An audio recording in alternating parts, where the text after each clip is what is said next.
Olá, boa tarde, bem-vindo ao resumo da semana. David Mendes anuncia a saída da bancada parlamentar da UNITA e acusa Adalberto Costa Júnior de financiar grupos subversivos. Recredit, empresa especializada em cobrança de crédito, notifica Bento Kangamba. Estas e outras você vai poder acompanhar aqui no resumo da semana a esta hora.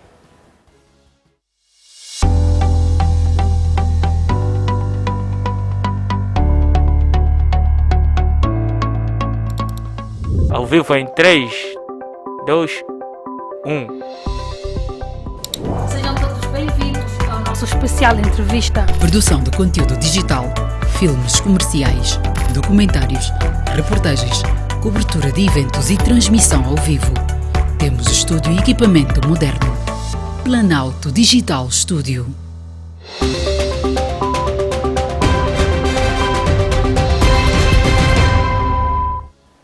E começamos com esta. O deputado David Mendes anunciou durante o espaço de análise sobre os acontecimentos da semana, realizado no principal noticiário da TV Zimbo, aos domingos, que se vai retirar da bancada parlamentar da UNITA. O político justificou a sua saída com o facto de, no seu entender, a UNITA estar a ser um partido intolerante e por não haver solidariedade do partido em relação às alegadas ameaças de morte de que está a ser alvo desde que condenou a participação da UNITA na manifestação do dia 24 de outubro.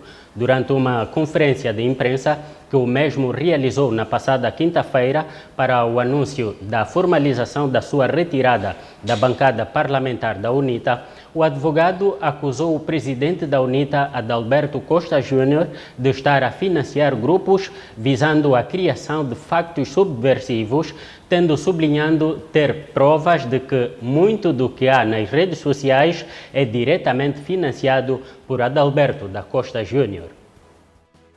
A minha saída do grupo parlamentar da UNITA deveu-se a uma reflexão profunda sobre aquilo que foi a atitude da direção da UNITA. O facto de se ter publicado na página web da UNITA Bruxelas ameaças diretas de morte contra um deputado e um deputado afeta a bancada parlamentar da UNITA, eu achei que isso era muito grave. Quem gera essa página é o filho do Sacala, do deputado Sacala. Eu pensei que isso foi uma forma de arranjar intriga entre eu e essa pessoa. Pelo facto de eu ter apoiado durante a campanha eleitoral à presidência da UNITA um outro candidato, esse facto fez com que a liderança da UNITA, de Adalberto da Costa Júnior, tomasse David Mendes como um adversário. Muito que há por aí nas redes sociais é pago por Adalberto da Costa Júnior. Há, de fato, uma pessoa do movimento revolucionário que está inscrito a partir do Brasil contra mim, só que as pessoas não sabem que essa pessoa está no Brasil a estudar com uma bolsa paga por Adalberto da Costa Júnior. Ademais, eu falei pessoalmente com Nelito Equiqui. Nelito, retira a sua tropa do Facebook ou das redes sociais, são ofensivos, ameaçam. Você pode escrever qualquer coisa sobre o MPLA, sobre o João Lourenço. Não vai ver militantes ou seguidores do MPLA a fazerem ameaças ou ofenderem. Mas escreva algo sobre Adalberto da Costa Júnior, onde ver que até ameaças de morte fazem, ofensas mais elementares fazem. Se tenho provas do que digo. Meus senhores, eu sou advogado, felizmente acho que fiz isso numa das melhores escolas de Espanha. Provas. Você não impute nada a ninguém quando você não consegue provar. Se eu disser que a manifestação do dia 24, a manifestação do dia 11, a manifestação do dia 4 de fevereiro é programada? Porque eu tenho provas. Provas porque eu faço parte do mesmo clube. Do clube das pessoas contactadas, né, para fazer a reviravolta. Podem um dia me cobrar isso. Todos os cenários estão abertos, menos ir para o EPLA. De referir que as acusações de David Mendes contra o presidente da UNITA são as mesmas que têm sido feitas pelo jornalista Carlos Alberto nas suas páginas do Facebook há já algum tempo. Contactado a propósito, um alto quadro do Comitê Permanente da UNITA, preferindo o anonimato, porque na altura aguardava por uma reunião que poderia debruçar-se sobre as declarações do deputado independente. O político da UNITA advertiu que as acusações de David Mendes são graves, mas que ainda não maturou a ideia se de facto o partido deve ou não responder às referidas acusações.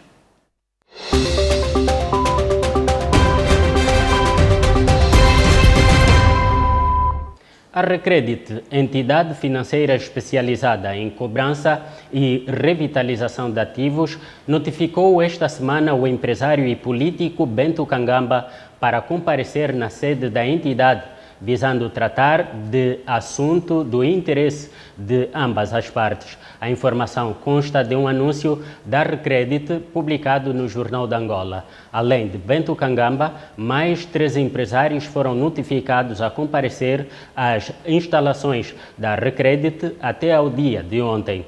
Na nota, a Recredit não especifica as razões da notificação a Bento Kangamba e aos demais empresários, mas, ao que se sabe, a Recredit é uma entidade criada com o objetivo de recuperar créditos cujas entidades financeiras responsáveis pela concessão do montante se revelam incapazes de recuperar. Por exemplo, o Banco de Poupança e Crédito transferiu em junho deste ano 80% do seu crédito mal parado, estimado em 951 mil milhões de kwanzas, para a Recredit, visando a sua recuperação.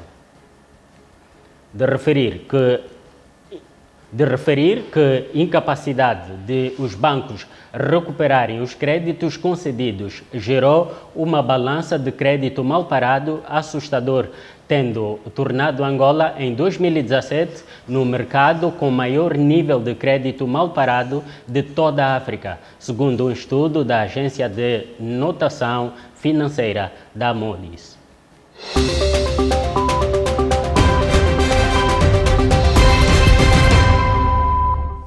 A assessoria de Bartolomeu Dias reagiu com espanto ao tomar contacto com a matéria de capa da edição do dia 2 deste mês do jornal Valor Econômico, intitulada João Lourenço entrega a obra de Bartolomeu Dias a Oma Tapalo sem explicação.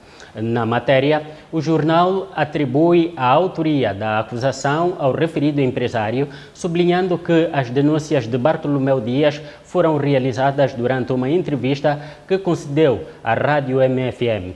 Entre outras, a assessoria de Bartolomeu Dias considera, de acordo com uma nota posta a circular, que a matéria publicada pelo jornal Valor Econômico é atentatória à reputação do empresário pela forma como foi apresentada, sendo que a mesma passa uma mensagem que induz o leitor a conclusões distorcidas face ao contexto em que as declarações foram proferidas pelo empresário. Contactado a propósito, um jornalista sénior do jornal Valor Econômico, que preferiu o anonimato, referiu à Camunda News que o jornal fez foi somente transcrever o que o empresário disse na entrevista à MFM. Transcrevemos o que ele disse sem tirar nenhuma vírgula, disse o jornalista, tendo explicado que, do ponto de vista jornalístico, a entrevista de Bartolomeu Dias à MFM é pública e que, em face disso, qualquer órgão pode republicar a parte que mais lhe interessar. Entre outras, apelou a quem tiver dúvidas sobre o que o empresário disse e o conteúdo do jornal Valor Econômico a ouvir a entrevista original da MFM.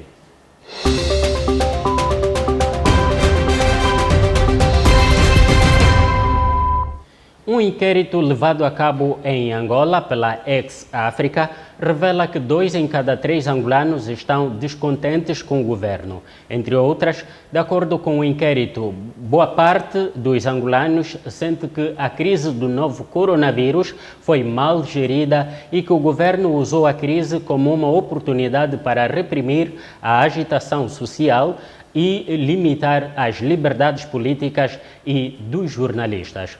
O colapso da economia angolana, diz o estudo, com base na auscultação popular, tornou-se uma realidade muito antes da pandemia da Covid-19, tendo em conta os números de desempregados que são expressivos desde há algum tempo, bem como as fracas perspectivas econômicas para o futuro.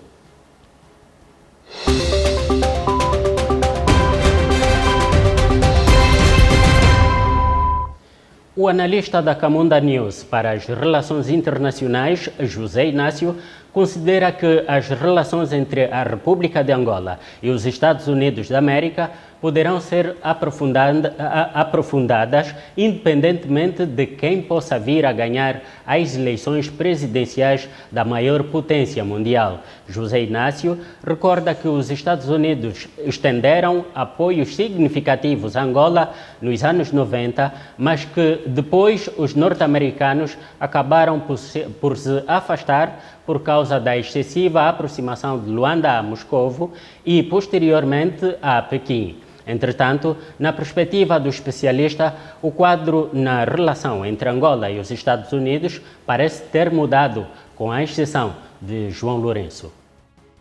Penso que a relação de Angola e Estados Unidos é uma relação que se quer agora restaurar, visto que no antigo governo, estamos a falar no governo de Eduardo dos Santos, tínhamos uma posição um pouco pró-russa no início e depois pró-China.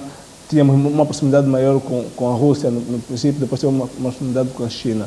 Já agora com João Lourenço se abrem outras perspectivas, tanto que é que já recebemos uma visita de um secretário de Estado norte-americano. Então já se vê aqui uma vontade por parte dos Estados Unidos de estreitar ainda mais os laços com Angola. Então creio que essa possibilidade pode continuar a vir a ser feita por parte dos democratas, caso Joe Biden ganhe, e pode também ainda ganhar maior respaldo caso Donald Trump seja reeleito. Bem, que candidato seria melhor para Angola? Seria muito difícil nesse momento apontar, uma vez que Mike Pompeo faz parte do governo de Donald Trump e Mike Pompeo teve visita de 24 horas a Angola, sobretudo para uma visão estratégica do ponto de vista da cooperação internacional. Viu-se por parte de Mike Pompeo que tinha ideias de restaurar aqui aquela ligação que foi criada por parte do governo de Bill Clinton. Nós tivemos uma relação de muita proximidade com os Estados Unidos durante a década de 90, isso propriamente falando do mandato de Bill Clinton, onde tivemos uma forte ajuda humanitária, estamos a falar de valores aproximadamente de 500 milhões de dólares. Depois tivemos uma ajuda para o desenvolvimento por parte dos Estados Unidos para com Angola, isso também num valor de 350 milhões de dólares. Em relação às declarações de Donald Trump, que sugere haver fraude eleitoral e que, em face disso, ameaça recorrer à justiça para a anulação dos resultados, José Inácio sublinha que tais afirmações não põem em causa a democracia norte-americana e acredita a posição de Trump resulta pura e simplesmente de uma estratégia republicana. Podemos ver isso de duas formas. Por um lado, podemos ver isso como uma tentativa de Donald Trump de reivindicar já que uma situação antes mesmo de ter resultado, porque é preciso levar em conta que Donald Trump tem uma natureza muito competitiva face à sua atividade, é um empresário muito competitivo e onde entra para ganhar. Então aqui nas eleições também Donald Trump entrou com esse espírito de vitória, um espírito querer ganhar as eleições.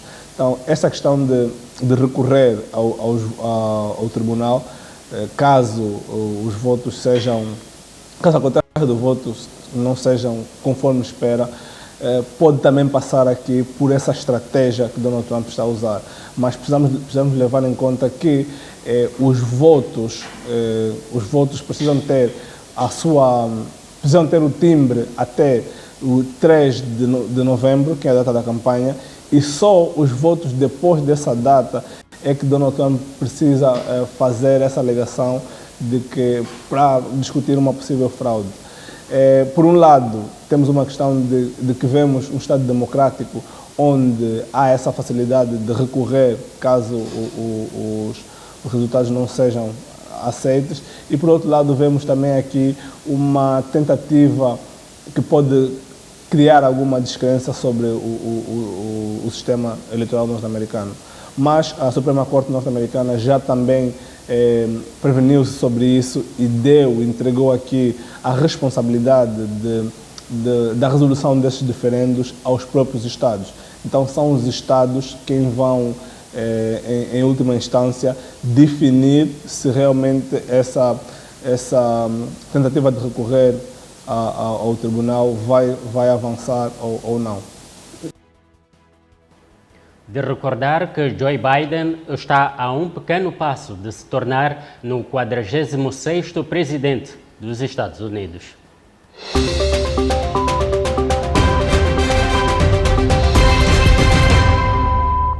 Está assim concluída o resumo da semana. Já sabe que estas e outras notícias você pode encontrar no portal de informação da Camunda News. Passe bem e tenha um bom sábado.